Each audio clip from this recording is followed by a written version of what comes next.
पहले मैं mock drill के सिनेरियो से स्टार्ट करूंगा। आज जो हमने मॉक ड्रिल प्लान की थी वो प्लान की थी अमोनिया यार्ड में, कि अमोनिया यार्ड में अमोनिया के ऑपरेशन के दौरान अमोनिया गैस का रिसाव हो गया और अमोनिया गैस का रिसाव होने के तुरंत बाद वो अमोनिया चारों तरफ पूरे प्लांट में तेजी से फैलने लगी, जिसके कारण से एक अमोनिया का ऑपरेटर है वो अमोनिया को चेक करने के दौरान, पंप चेक करने के दौरान बेहोश भी हो गया। उसी बीच एम्बुलेंस आई, एम्बुलेंस आकर के वहां पे फर्स्ट एड दिया जो हमारा विक्टिम था उसको, और फर्स्ट एड देने के तुरंत बाद उसको एम्बुलेंस में डाल करके अस्पताल ले गए। सारी की सारी एक्टिविटी बहुत अच्छी रही। इस दौरान हमने 2 ऑब्जर्वर भी रखे थे साइड पे, जो प्लान के अंदर हम लोग इमरजेंसी प्लान कर रहे हैं उस इमरजेंसी के दौरान क्या क्या ठीक हमने किया है उसको बताने के लिए, ताकि आने वाले प्रयास में जब हम दोबारा मॉक ड्रिल करें या वाकई में ऐसी कोई इमरजेंसी हो तो हमें किन चीजों पे और ध्यान देना है। तो उसके लिए ऑब्जर्वर्स है वो भी शेयर करेंगे। गैस लीकेज एक बहुत इमरजेंसी, बड़ी इमरजेंसी है। आज तो हमारे वहां प्लांट में उतनी कोई बड़ी गैस है नहीं, लेकिन सन 1984 में अक्टूबर महीने में भोपाल गैस कांड एक हुआ था। कितने लोगों ने सुना है? हाथ खड़ा करिए। भोपाल गैस ट्रेजेडी 1984 बहुत बड़ी ट्रेजेडी थी, जिसमें एक यूनियन कार्बाइड प्लांट था भोपाल में जो फॉरेन का प्लांट था, और वहां से एक गैस थी जिसको बोलते हैं MIC, methyl isocyanate. Methyl isocyanate जो गैस थी वो लीक हो गई थी, और उसके लीकेज का दुष्प्रभाव इतना ज्यादा था कि जब वो पानी में मिक्स होकर के पूरे शहर में फैली थी तो फैलने के बाद शहर में लाखों लोग मर गए।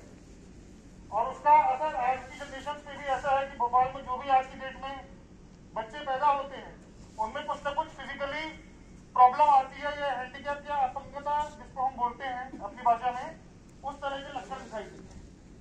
तो गैस लीकेज एक बहुत भयंकर इमरजेंसी है जिसको बहुत लाइटली नहीं लेना चाहिए। हमारे वहां प्लांट में अमोनिया का रिसाव हुआ, तो अमोनिया के बारे में हमको सबसे पहले ये जानना जरूरी है कि अमोनिया किस प्रकार की गैस है। किसी भी गैस लीकेज के केस में जो सबसे पहला काम होना चाहिए वो होना चाहिए हवा की गति की दिशा पता लगाना, विंड डायरेक्शन। हमारे प्लांट में विंड डायरेक्शन को बताने के लिए ऐसा कोई उपकरण लगा है क्या? कोई आगे बता सकता है? हाथ खड़ा करके बताइए। विंड फ्लैग लगा है। विंड फ्लैग का क्या काम है? तो अगर मान लीजिए विंड फ्लैग आवाज आ रही है, अगर विंड फ्लैग मान लीजिए किसी आपकी दिशा में बह रहा है तो इसका क्या मतलब है? आपको किधर भागना है? तो पहला सबक ये है कि गैस लीकेज किसी भी प्रकार का हो, सबसे पहले आपको हवा की अपोजिट दिशा में भागना है, विपरीत दिशा में भागना है, ठीक है। उसके बाद आपको जो गैस है उसका प्रभाव पता होना चाहिए कि अगर गैस लीकेज हो रही है तो वो मेरे शरीर पे क्या असर डाल सकता है और कैसे कंट्रोल होगा। हमारे वहाँ अमोनिया गैस है, अमोनिया अगर लीकेज होती है तो उसके कंट्रोल के लिए हमने स्प्रिंकलर सिस्टम लगाया हुआ है।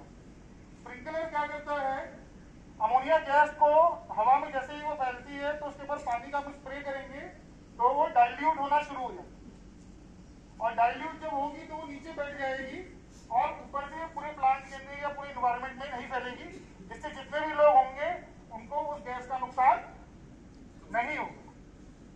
तो सबसे पहला प्रयास ये करना है कि कभी भी प्लांट में, भगवान न करे फ्यूचर में गैस का रिसाव होता है या लीकेज होती है, तो आपको अमोनिया का जो स्प्रिंकलर सिस्टम है वो चालू करना है। अगर स्प्रिंकलर नहीं है तो आप हाइड्रेंट सिस्टम या और कोई पानी का सिस्टम भी यूज कर सकते हैं।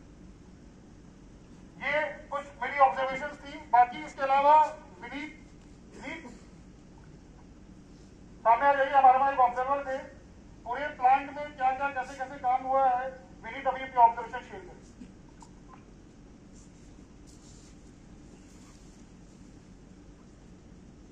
तो मैंने ये ऑब्जर्व किया आज कि 3:30 पे सायरन बजाया और यहाँ पे लोग मतलब फर्स्ट पर्सन जो यहाँ पे आया उस टाइम पे 3:32 हो गए थे। लोग आराम से निकल रहे हैं, धीरे धीरे निकल रहे हैं। फिर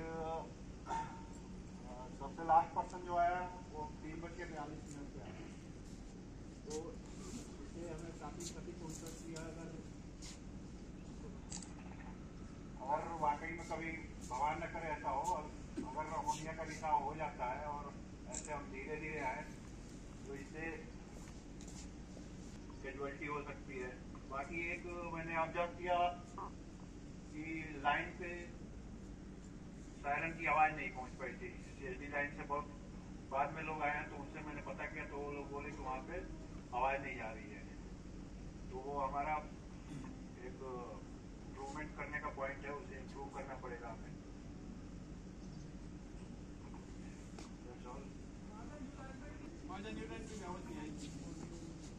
प्लांट के अंदर इमरजेंसी सायरन ही, मेरा भी ऑब्जर्वेशन है कि प्लांट के अंदर इमरजेंसी सायरन का जो ऑडियोबिलिटी है वो बहुत कम था। ठीक है, अभी हमें प्लांट में इंप्रूवमेंट मांगता है क्योंकि एक मेजर सायरन चाहिए जिसकी आवाज पूरे प्लांट में सुनाई। एट प्रेजेंट हमारे पास 3 सायरन है, लेकिन तीनों अलग अलग इंडिविजुअल एरियाज में है, लेकिन इनकी आवाज इतनी ज्यादा नहीं है। तो ये एक मेजर ऑब्जर्वेशन हम आगे के लिए नोट करते हैं कि हमें कोई भी प्लांट के अंदर एक साथ में इमरजेंसी की आवाज या इमरजेंसी का डिक्लेरेशन पहुंचाना है।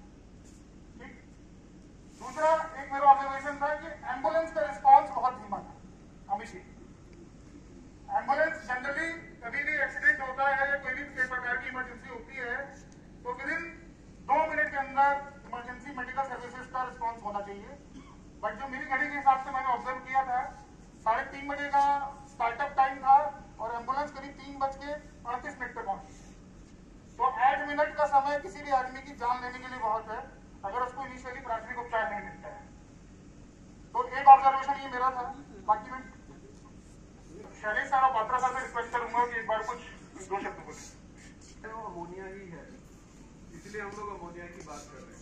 अगर कोई फैटालिटी होती है इस फैक्ट्री में तो वो यही रीजन हो सकता है। जो क्रिटिकल हजार्ड मतलब जो क्रिटिकल एक्टिविटी हम लोग परफॉर्म करते हैं या जो प्रोसेस हम लोग करते हैं उसमें सबसे ज़्यादा क्रिटिकल हमारा अमोनिया ऑपरेशन ही है, जिसकी वजह से या जिसके एक्सपोजर से या जिसके आसपास काम करने से फैटालिटी हो सकता है। फैटालिटी मतलब आदमी मर सकता है। बाकी इस फैक्ट्री के अंदर और कोई प्रोसेस ऐसा नहीं है जिसकी वजह से आदमी मर सकता है। दूसरे और रीजन हो सकते हैं जहाँ पर हम लोग की सिवियरिटी हाई रहती है, मतलब हम लोग हाइट पर चढ़कर काम कर रहे हैं, कन्फाइंड स्पेस मतलब किसी टैंक के अंदर काम कर रहे हैं या गड्ढे के अंदर जाके काम कर रहे हैं या फिर हाई हजार्ड एरिया में काम कर रहे हैं, जैसे हमारा इलेक्ट्रिकल यार्ड है वहाँ पे अगर काम कर रहे हैं उस केस में हम लोग का फैटालिटी हो सकता है। लेकिन जब भी हम लोग इमरजेंसी की बात करते हैं तो इसी टाइप का होता है, या तो इलेक्ट्रिकल होगा जहाँ पर हमको इस तरह से इवैक्यूएशन करना होगा, या फिर दूसरा ये जो अमोनिया हमारा हाई हजार्ड एरिया है। तो ये 2 एक्टिविटी की वजह से हमको ये करना होता है और ये एक एक्टिव प्रक्रिया है जिससे हमको अपना प्रोसेस हमेशा इम्प्रूव करते रहना। आज जैसे उन्होंने बताया कि हमको टोटल 20 से 25 मिनट लगे यहाँ पर आने के लिए, इसको हमको इम्प्रूव करके 5 से 10 मिनट के ऊपर लेके आना है। इसीलिए ये प्रोसेस इंपॉर्टेंट होता है समझने के लिए कि हम लोग किस तरह से कर रहे हैं, उसमें गैप क्या है, उसको इम्प्रूव करते जाएंगे। होपफुली नेक्स्ट टाइम जब हम लोग करेंगे तो इसे इम्प्रूव करेंगे और इसमें जो भी लर्निंग होगी वो सबके साथ में हम लोग शेयर करेंगे और सबको एक दूसरे को सपोर्ट करना होता है। इन केस अगर मैंने सुन लिया और मेरे साथ वाले ने नहीं सुना तो उसको साथ में लेकर आना है। तो ये टीम वर्क होता है जो एक दूसरे को करते हैं। अगर एक एरिया से दूसरे एरिया में जा रहे हैं, अगर किसी के घर में या बिल्डिंग में आग लगता है तो ऐसे ही बताते हैं ना, शोर मचा के। तो जब भी हम लोग इवैक्यूएट करते हैं और जो उन्होंने बोला कि फ्लैग का वो देखकर उसकी अपोजिट डायरेक्शन में जाना है, तो जो सबसे पहले आदमी अगर उसको लगता है मैंने ही सुना है तो वो शोर मचा के भागता है नॉर्मली। करेक्ट, ऐसे होता है ना, आग लगी है तो इसी तरह से इमरजेंसी वाली सिचुएशन में भागना होता है। तो होपफुली नेक्स्ट जब हम लोग करेंगे ये बेटर प्रोसेस होगा। अभी हम लोगों ने फर्स्ट टाइम किया है और बहुत सारी लर्निंग। ये पहली बार हमने एक पहले शुरुआत में हम जब आए थे एक गेम्बा वाक किए थे, मॉक ड्रिल अपने वहाँ पे असेंबली हुए थे एंड हम लोग को भी सेकेंड टाइम ये मॉक ड्रिल कर रहे हैं। ये मॉक ड्रिल होता किस लिए है? मॉक ड्रिल इसलिए होता है कि कोई भी ऐसे इमरजेंसी, अभी तो मॉक ड्रिल मतलब हम कह के कराएं कि नोटिस दे के कराएं, बस कोई भी इमरजेंसी जैसे सायरन सुनाई देता है, जैसे शैलेश जी अभी कहें, मिस्टर अरुण भी आप लोग कहें, तो ये जब भी सायरन सुनाई देता है आदमी जो भी पोजीशन में जो भी काम करता हो इमरजेंसी बंद करके मशीन को स्टॉप करके इमीडिएटली भागो बोल के बता करके एक लाइन पे चलना है। और जब भी बाउंड्री और अपना बिल्डिंग के बाहर आना है तो विंड शॉक को पहले देखना है। तो विंड शॉक की विजिबिलिटी हर दिशा की साइड में होना जरूरी है, सो दैट आदमी विंड शॉक को देख सकता है कि कौन सा दिशा में हवा चल रहा है। तो उसी, क्योंकि यू डोंट नो क्या किस चीज के लिए सायरन लगा है, हो सकता है कहीं आग लगा हो सकता है वही गैस लीकेज हो, जो भी चीज है। तो उसी डायरेक्शन में देखे अपोजिट डायरेक्शन में जाना है। जहाँ पे असेंबली पॉइंट डिक्लेयर किया हुआ है, हम सकते हैं कि ये फ्यूचर में this is the very good assembly point where you can assemble 400-500 people at present. ठीक है, तो कोई भी शिफ्ट में हमारा 400-500 से आदमी ज्यादा नहीं होंगे पर शिफ्ट में। तो ये असेंबली पॉइंट अच्छा पोजीशन है, इसको हम मार्किंग कर देंगे और 1 से 20 की 30 का पॉइंट नंबरिंग कर देंगे। तो 7 मिनट के अंदर सब लोग आके जब खड़ा होंगे, सिक्योरिटी तुरंत हेड काउंट करके बताएगा। ये सारे चीज अपना काउंटर पिक करने के लिए हमें इसी टाइम पे जितनी जल्दी हो सकता है उतना जल्दी आके यहाँ पे खड़ा होना बहुत जरूरी है। सेकेंडली, मॉक ड्रिल सबसे क्रिटिकल चीज, वो लोग इसको ध्यान रखिए। एक तरफ से विदाउट एनी पैनिक अपना जो सहयोगी जो काम कर रहे होंगे इनको साथ में लेके ही चलना चाहिए। बातें की मेरे को कितने लोग बताएंगे हमारे प्लांट में इमरजेंसी कॉन्टैक्ट नंबर क्या है? अगर अभी आज की डेट में भी इमरजेंसी हो जाएगी तो आप किस नंबर पर फोन करेंगे? हाथ खड़ा करिए ऊपर जिसको पता है।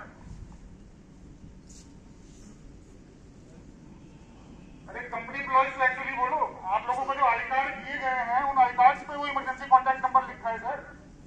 कभी उसको खोल करके देखिए।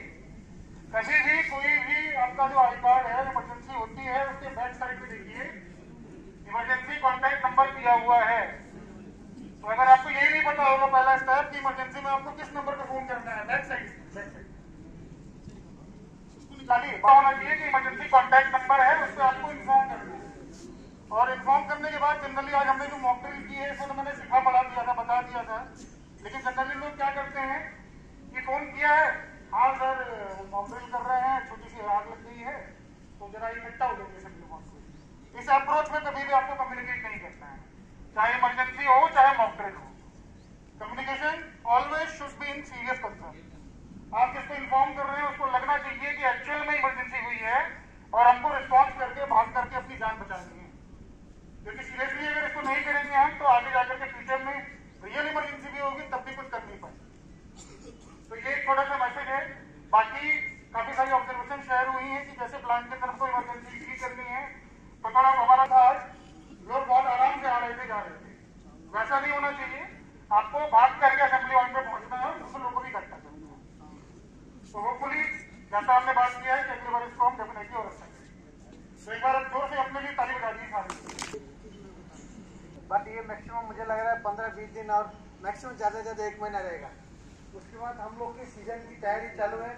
तो आप लोग मैं गुजारिश करता हूँ एज ए टीम, हम लोग इस साल 2024 हम लोग के लिए बहुत चैलेंजिंग होने वाला है, रियली चैलेंजिंग होने वाला है। तो हम लोग एज ए टीम सब लोग आपस में मिल के एज ए टीम काम करके हमें सारे चैलेंज को आगे फेस करना है।